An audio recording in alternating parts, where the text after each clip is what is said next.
It is slowly becoming evening now. I wasn't even planning on this run, but then I realized, I feel that's the feelings and everything. So anyway, let's go ahead and get started. Okay.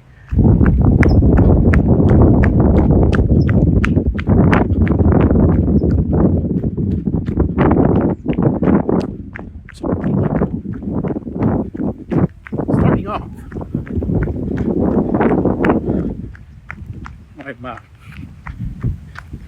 this is actually my second run, I think this month. I haven't run much. I've had to take time off from running. If you saw my other video, I was in Mexico. And as you can tell, I am no longer there. Sorry for the... There we go. As I said, the sun is setting. Anyway, I was no longer there. But I got sick.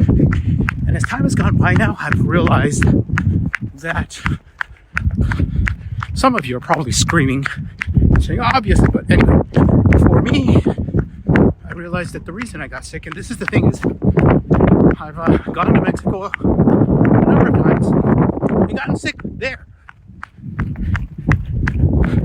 I don't get sick out here, but you might be like, well, maybe there's bugs in Mexico. No, it's not Mexico specifically. What it is the stress and the change in environment changes. It causes stress in your body. So, and we all know that. That's obvious. This stress, the environment in Mexico is a bit different from here in the United States.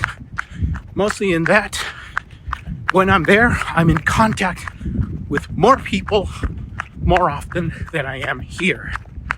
I mean, there's places like in the gym where I will sometimes, there'll be more people. But other than that, everybody is just more crowded over there. Trust me, even when I went to the small town, even in some small towns, I mean, unless you're spending time out in a ranch in the middle of nowhere, it's like in Mexico, just people are more close to each other. Oh, I'm sure there's some parts in the US where it's the same. I'm just saying where my experience was. I had to pick it apart because I kept wondering, is Mexico just more full of germs? Because it seems like I said, I never get sick out here. All the times I've gotten sick in the past decade have been over there. I even got COVID over there. What's up with that? Oh, by the way, my goal is to make this kind of an easy run. So it's important that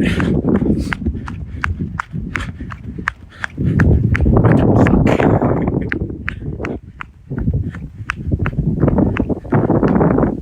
But here's the thing. As I was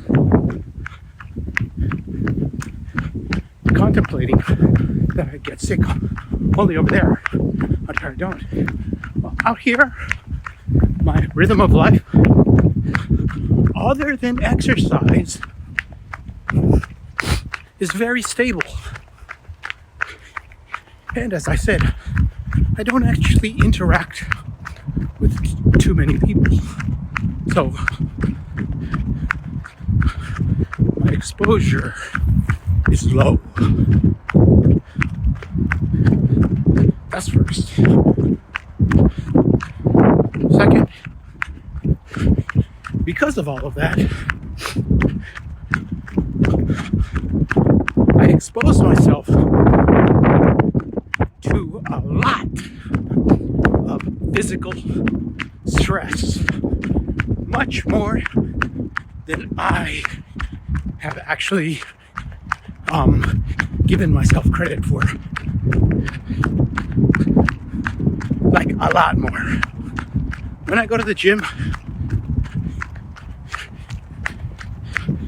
some of those runs, or I'm sorry, at the gym, some of my weight sessions, well, even when I dial down the intensity, because I did want to, take it easy, nope. And you have to remember, I'm not a beginner. Been doing this for over 10 years. Actually, to be honest, over 20. But at least over 10 years, seriously. And this puts me in a different class than most of you. No, it doesn't make me a much better athlete. I'm still quite mediocre. As a matter of fact, but I need to acknowledge this precisely because right now, like, you hear me saying that I'm quite mediocre. Yes, that is true.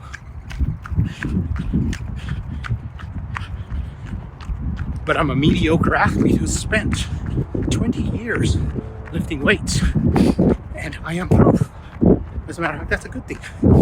Even a mediocre person with mediocre genetics, average everything, if he goes to the gym long enough, he too can bench press over 200 pounds and squat over 300 and do 25 pull-ups.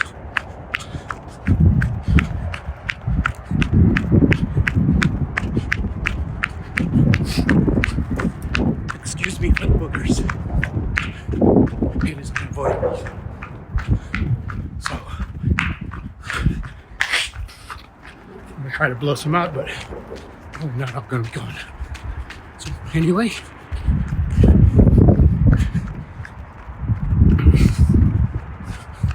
The point though, and the reason I say this is because sometimes when I look at myself, I'm like, my physical achievements, at least the way I feel them, they're not really great. I mean, I see kids who are 18 who on their first day lift more than I do. I see people who in their first month squat more than I do. So I don't feel all that special. No skills. Yes, I can look at the statistics and recognize that my perception is not reality. I actually do lift more and squat more than most people. So this is true. But anyway, that's my point, that because I underestimate myself, I've never quite respected how much skill I already have. It's only this past year that I really respected, one, how strong I've become, actually respected how my form and everything have really brought me benefits. And to add to that, this is the most important part, is my intensity. When I work out, is insane. I am actually injuring myself when I underestimate my intensity. That's the problem, is I've been underestimating. Here I am thinking that I'm dialing it down to about a 5. The point is that after many years of doing this, my ability to recruit my nerves to push myself to my 1 rep max is far greater than most of you.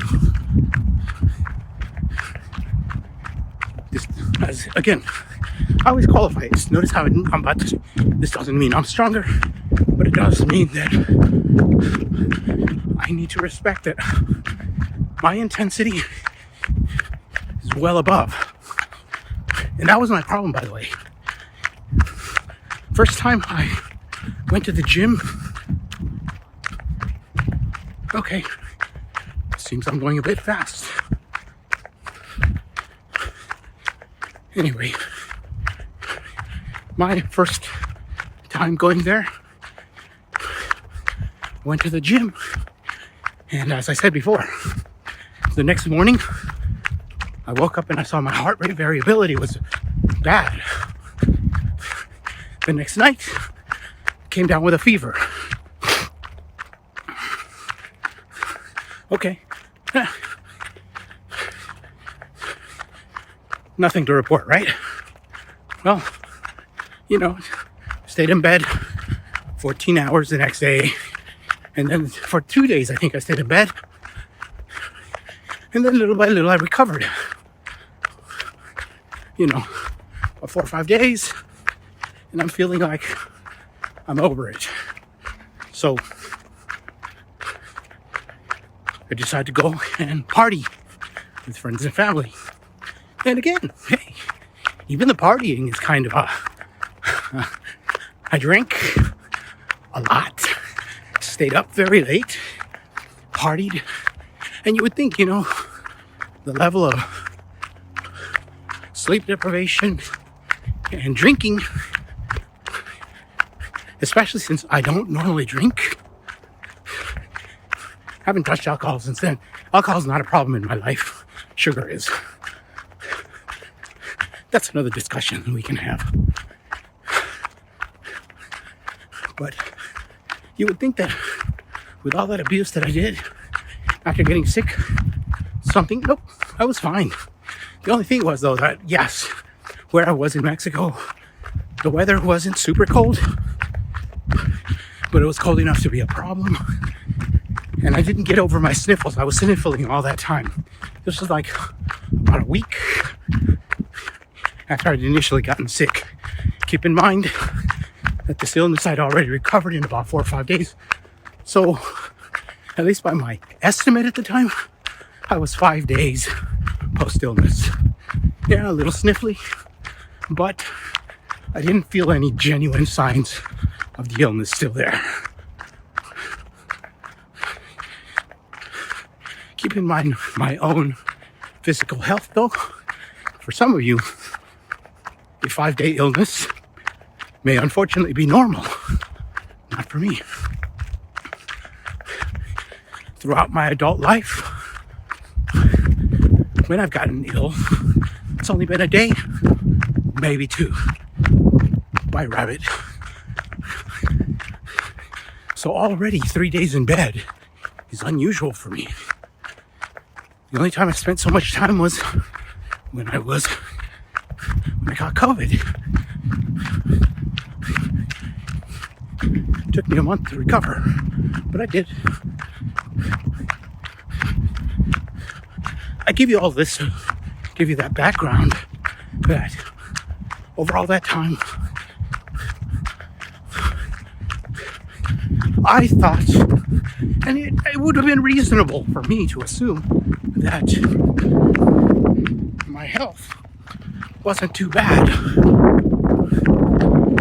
I probably was recovered. So, about 10 days after my initial illness and 5 days that I thought I'd already recovered, I went back to the gym. My first workout was the one that initially got me sick the first time, was arm day. Curls, pull-ups, barbell pull-up row, preacher curls, and incline dumbbell curls. Pretty intense. About an hour and a half of time under tension. Usually that means that it's about a little over 2 hours in the gym. That's just time on the mat, not counting dressing, showering, or other time. So, just to give you an idea. Now, this next time I come back, like I said, about 10 days post-illness, I go ahead and it's my chest day. Fine. again, I'm not trying to kill myself. I feel that I've dialed it down one notch from my normal workouts. So, of course, I have to keep in mind, hadn't worked out for a while. But either way, I pulled them out. Boom. I did well. There I am benching 225. Not my max, but respectable. Intensity. Again, I didn't feel my intensity was through the roof. As I said, I felt that my intensity was one notch down on the scale of 1 to 10. But what happens the next day? Again, my heart rate variability wobbles and shortens, which means I'm in bad shape. Next evening, boom, fever again.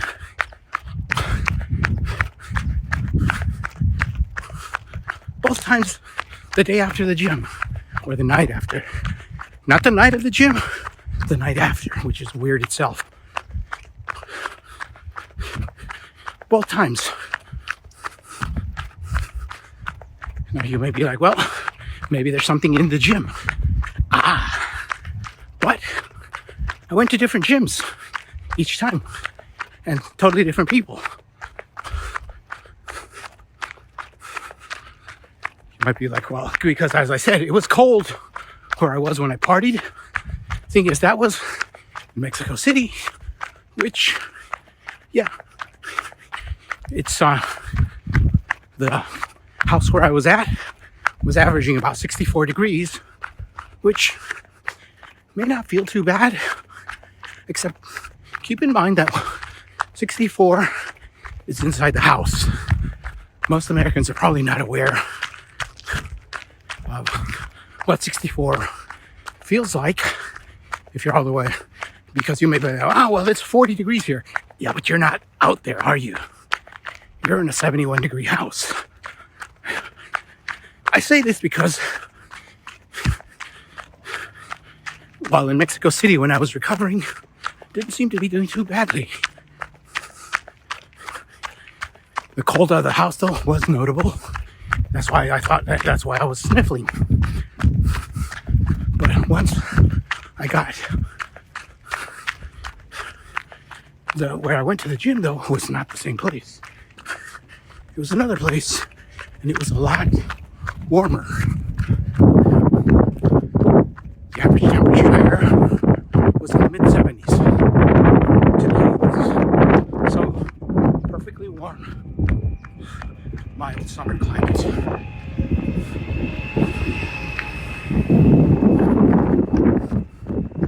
So, wasn't the cold weather there either. Was it mosquitoes? Dengue? Chikungunya? Malaria? Nope. First of all, malaria has pretty much been almost eliminated where I was. Dengue, it's possible, but I did speak with a physician. I don't think so. I didn't appear to have any tropical disease. Could have been one or two things. I didn't really spend the time to get a full lab work, but it could have been either one or two things. It could have been a COVID sequelae. COVID just came back. It'll go away. Or another thing is just as possible. Two separate illnesses. It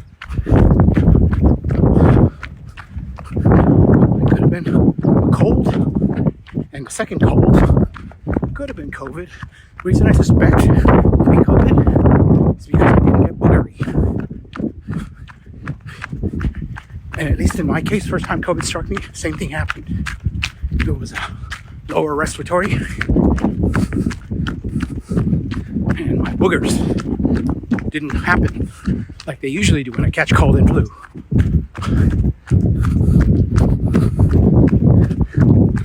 So there I was. Okay, so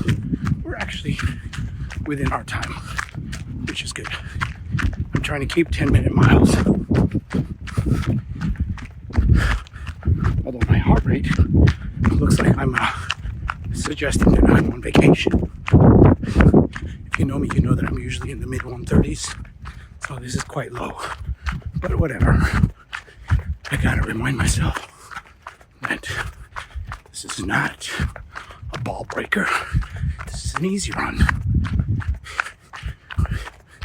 Anyway, as I said, what is it? I don't know. If I had to bet, I'd say it is possible that it was COVID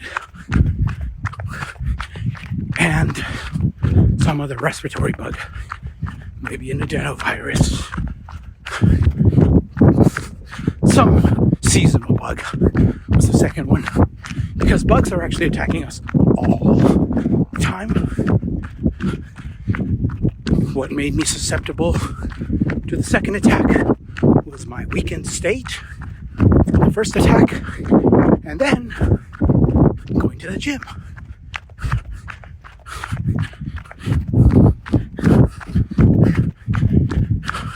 What bugs I caught is an interesting question, but it seems like, given that it's now about 3 weeks since almost about a month actually, yeah, a month since I first caught it. Anyway, unless I have some high power lab, which I don't, doesn't seem like I'm gonna find out for sure. It doesn't matter as much, because the main lesson I want to show you with all of that is it wasn't the gym. It was Mexico a little bit, but I suspect that the biggest factor, the single largest factor, was I'm just working out too hard. The travel and the gym together put a stress on my body that even now I sniffle. I'm still sniffling a little bit, by the way. But normally I would have been over it. As a matter of fact, and here's the interesting thing, there was a family member of mine who got ill, had a fever at the same time that I did the second time. So not the first one, the second time. I kind of know who gave it to me the first time too, so that's what I'm saying. So it was also a family member, but not the same one. A kid.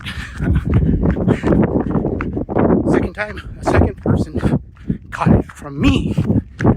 And so we were almost ill and similar symptoms for a similar amount of time. Except that person has already dried up. The nose is fine. And they are significantly older than me. So, once again, it is not that they are somehow more fitter. They're about the same as me. So, that should tell you whatever I caught, they caught. And they seem to have been over it. Why? Because I did take some time off. But even now, as soon as I could, I went back to the gym. I already went back last week. I've already done my 3 workouts, as a matter of fact. 10 days ago, I already did my squat day. So, and yes, I have tried to bring down the intensity. But again, just like in running, yeah, I know, you know that. But just like in running, I have to remember that my intensity is just much higher. Also, I'm older. And so intensity affects me more than it would affect a 21-year-old. I hate to admit that. But it's foolish to ignore it. I don't think it's a major factor, though, my age. But it is a factor. Once you add all those together, what lessons do I learn? Well, one, that's what I'm saying. As So now, even more so than before, I do make it my goal to try to take it easy, not push myself as hard.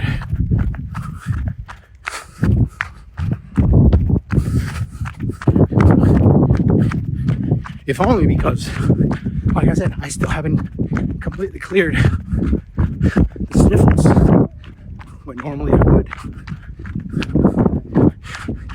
Now, I also know that next time I go to Mexico, either I completely take time off from working out, which seems unlikely, or maybe at least in the gym, I can give myself like a goal that is measurably easy. What I mean by that, I mean, I already know what whenever I go, before I go, because the thing is that before I went, part of why I also probably screwed up my immune is because before going, I worked out too much, even more than I normally do for the 2 weeks before I went. I went on a couple of major hikes. You see those, the major hikes that I did. And I ran my weekly limit. The thing is, I think I'm working gym 3 times a week at, as I just said, maybe a 9.5, 10 intensity for me. Way too high. 3 days of it. Then running about 30 miles a week. So that's 6 days of working out. Then I went hiking 2 times with big 10, 15 mile hikes. When even in normal circumstances, I would take that time off. Normally, when I go on a 15-mile hike, I don't want to, but I know that what I need to do is to at least substitute hike. But I didn't do that. Actually, when I'm here, there are times that I'll push, but like I said, because I don't have so many people interacting with, all I do is end up overtrained. But I know that going to Mexico, nope. Need to dial it down, almost as if I was preparing for a marathon.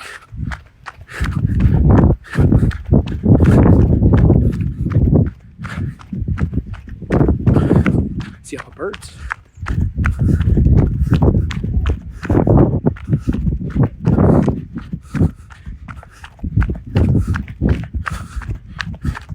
So, lesson to those of you who decide to work out a lot.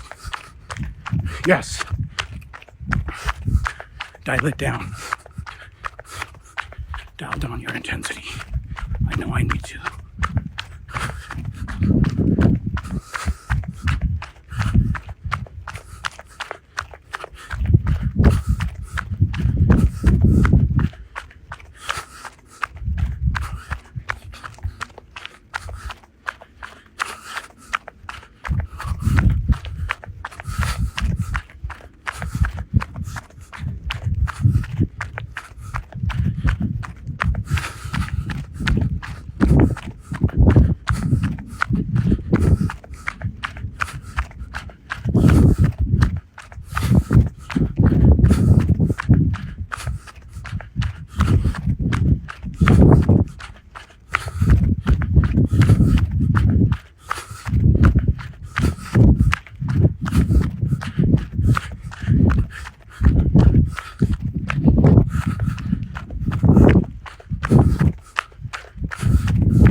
Rate is unusually low.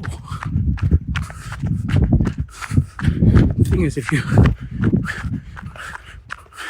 actually I didn't record, but I might share it up here. last week's run 1 week ago. I've only been running once. There we go. 10:10, 29:56. So yeah, I've been averaging about 10-minute miles. But a week ago, my last run, probably because I'm still recovering, my time was absolutely horrible. I think I was maybe at the same, like 9:50, which, by the way, since I'm on camera, I'm slower. As soon as I go off camera, I will speed up again naturally, just because, as you know, holding this camera really does reduce my efficiency by about 5 to 10%. My whole point, though, is that, yeah, I probably went at about the same pace. But last week, my pulse was about 10 to 12 beats higher for the same pace. Interesting. Yeah, probably the recovery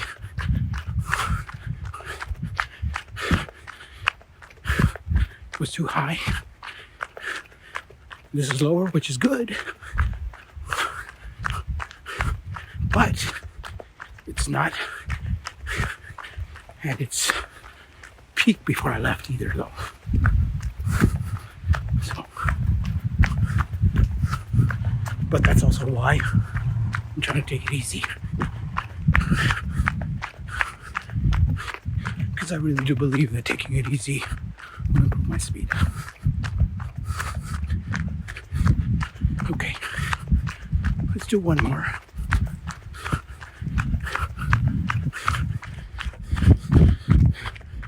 The sun set about 6 minutes ago, so I'm gonna try to make this just a short epilogue, just till we get to the end of this half and then turn around. So the other thing I thought I'd at least cover was I hadn't run in a while, and the same thing happens to me that happens to many folks. And that is that if you don't run in a while, you start to develop inertia. That is your resistance to the run.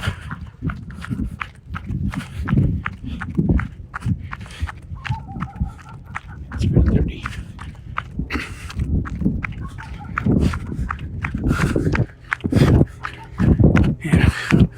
Didn't want to run.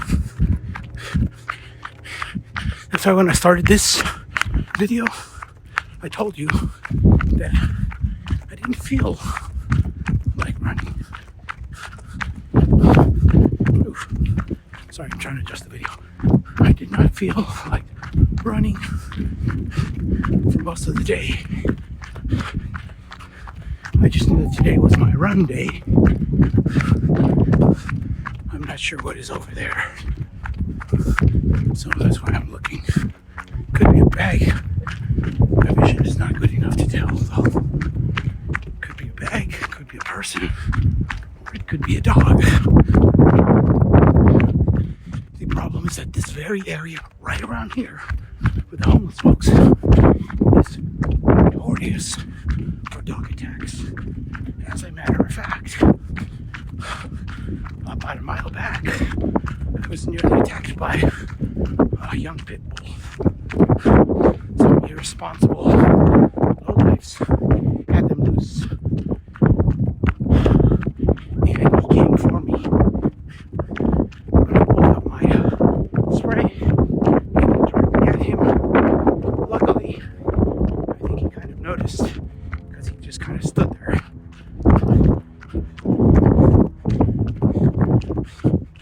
And nothing much happened after that. I kept running. I didn't slow down or change my pace, which is good. The owner kind of acted stupid, like nothing was happening. Like he was even unaware that his dog had come out. His wife looked kind of offended that I pulled something out.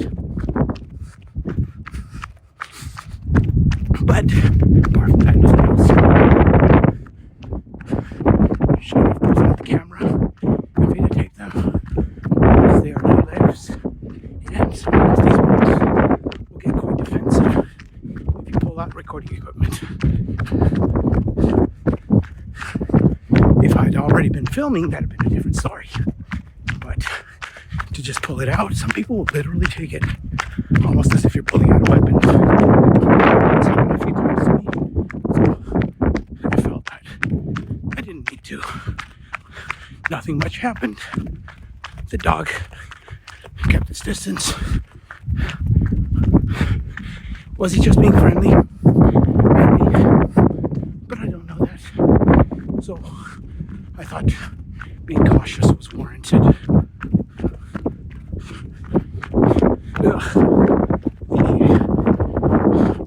I'm looking at what it looks like, what the sunset looks like from here. And I'm sure you're looking at it and it looks terrible through the camera. It looks nice to me. But this camera, although it's a good camera, it's doing a terrible job. There, I see that. Makes it better. A little better.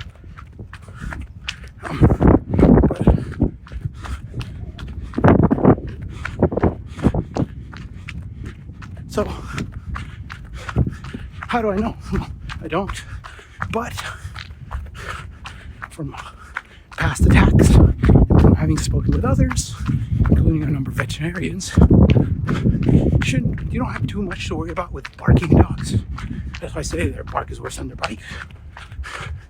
This one wasn't barking, he was just coming at me. That's why.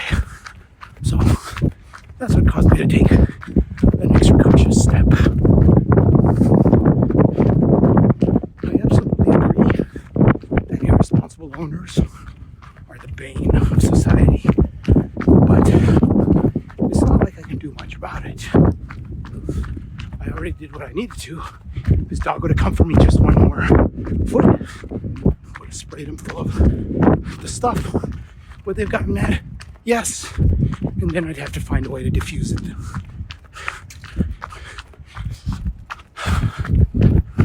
Glad it didn't, because in all of that, it's not even the dog's fault. Dogs are doing what they believe makes their owners happy. And dogs are often a lot more obedient than owners. Hey, I owned a few dogs. You teach a dog something, they learn it better than most humans do. No, when dogs do shit like that, it is the owner. Of course, it's not practical to spray the owner with pepper spray. Yeah, I know, I feel like it, but when the stakes are real, you don't screw around. You do what is most practical, what's least likely to explode into violence, because you never know when real life violence could turn deadly. So let's avoid it. Let's also avoid any kind of violence, because as Joshua once said in that old War Games movie, sometimes the best move is not to play.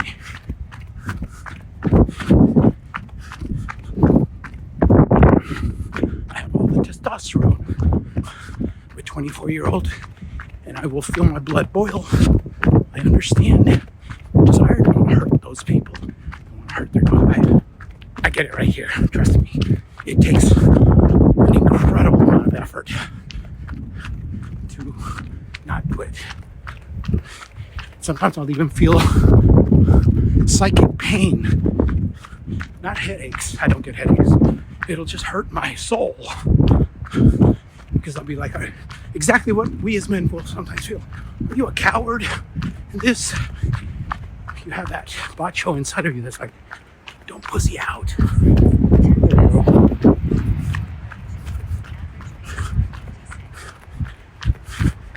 And you will feel humiliated, but I also know the research on violence. Very bad. Men are between 4 and 10 times more likely to die in a robbery, specifically because of that, than women. because, as is often the case, and it happened to me, robbers are not usually these gigantic, burly men. As a matter of fact, oftentimes they're little pipsqueaks. And so you, as a man who's bigger, will see this pipsqueak as like, look at this little mouse pulling out this little tiny blade. What the hell you think you're going to do, little kid? Yeah, except, like it or not, he's a professional. He knows what he's doing, and he's practiced. If he doesn't, then, but most of them do. Most of these ambushes work in their favor. If it happens, just accept it. Cut your losses. You can always make more. It hurts? Absolutely. You're going to be smarting for the rest of the year. But you'll be around to smart. I had a family member who I'm saying from experience. He felt like he was going to teach the guy a lesson. Because in any other place, absolutely, he would have clobbered him. But in this situation, the robber had, like I said, he had the advantage. That's their whole job, figuring out how they get the advantage. And he plugged my family member 3 times. But those 3 times were enough to leave him permanently crippled. Yeah, little knife. Again, they know their job. Once they get the jump on you, just let them. Here again, if that situation would have become bad with the dog, I will figure I do have a way of thinking peacefully. I am more of a peacemaker than I am a warrior. I have the ability, the skills, if necessary, but most of the time I'd like to make it home. My family would too. It will hurt my pride, but it's a good idea. Let's turn around.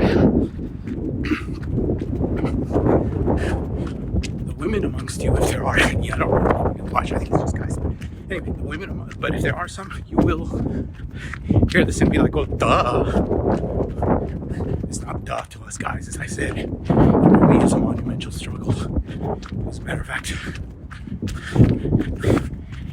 it can almost be one of the most traumatizing things for a man to back down. I don't think that most women will understand, especially if a guy feels, like I said, is capable to back down from a fight.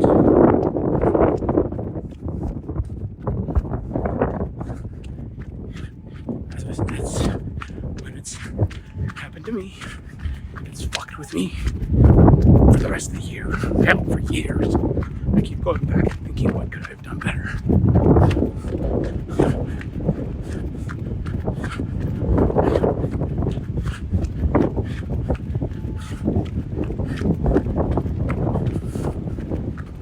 So anyway, that's the whole thing with the dogs and stuff. You gotta learn how to deal with them. I'd love it if somebody would arrest them, find them, and do all kinds of stuff. But, the police have priorities, the world has priorities, and that's not very high on their list of priorities. So it's not going to change much. So, and it seems that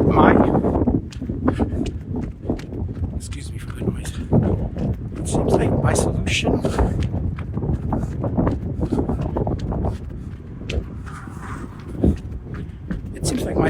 is pretty good. I have not been seriously hurt by a dog. I was hurt lightly. By lightly, I mean like a scratch by a dog who did try to bite me. And sadly, you already know the story of that poor animal. I don't want to do that again.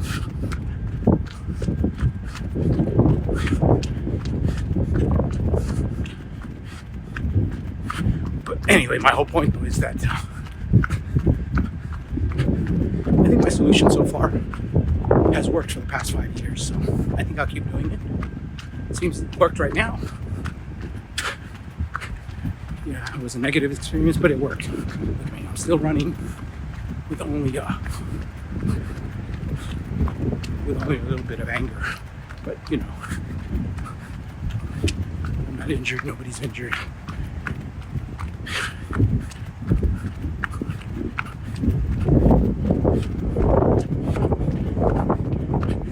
And you know, I wanted to at least talk about how, like I said, the inertia we develop. So let me just close with this. Yes, I too felt inertia coming on this run.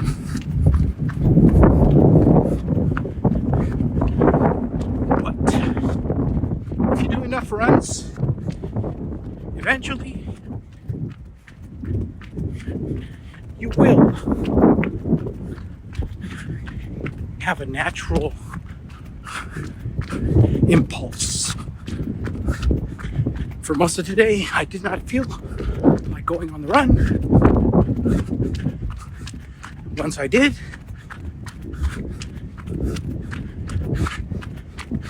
actually I didn't until an hour before I started. And then that impulse, that's what I was going to say, that little impulse that pushes me, and I didn't even notice it there. I didn't think I had it, but yeah, it starts to get louder, stronger, and more insistent. And as the time started coming, at some point it just, even though my resistance was always there, that little impulse, kind of like a little chug train, chug. I didn't even notice it all day until, as I said, that last time before the run, suddenly the impulse just gradually becomes stronger and stronger and stronger until it pushed me out the door.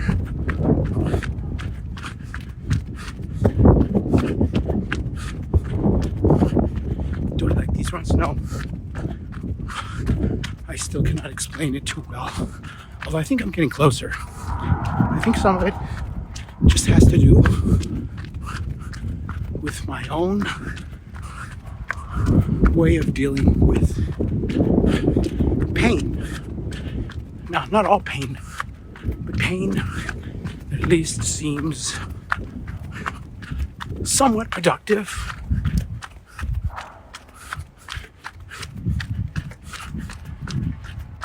I think we all have that though.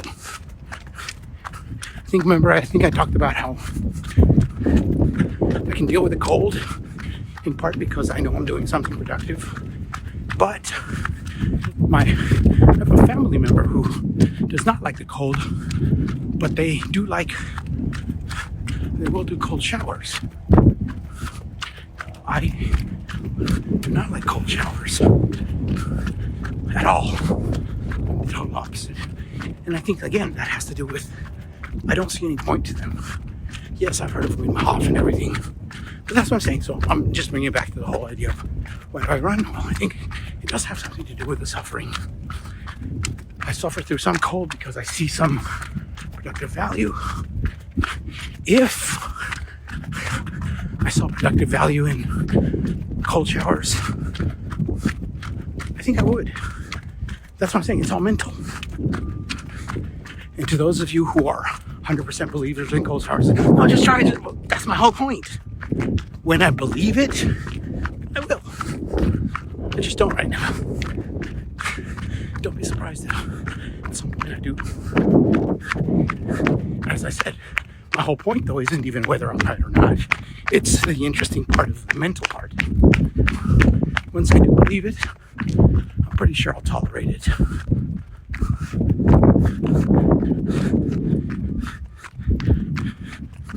Okay, so as you can tell, it's getting a little too dark. So let's go ahead and conclude this, and I'll meet you at the end.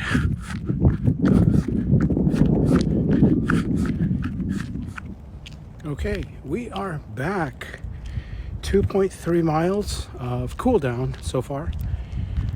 And it was almost as if as soon as I turned off my video recorder, the dogs were like, boom.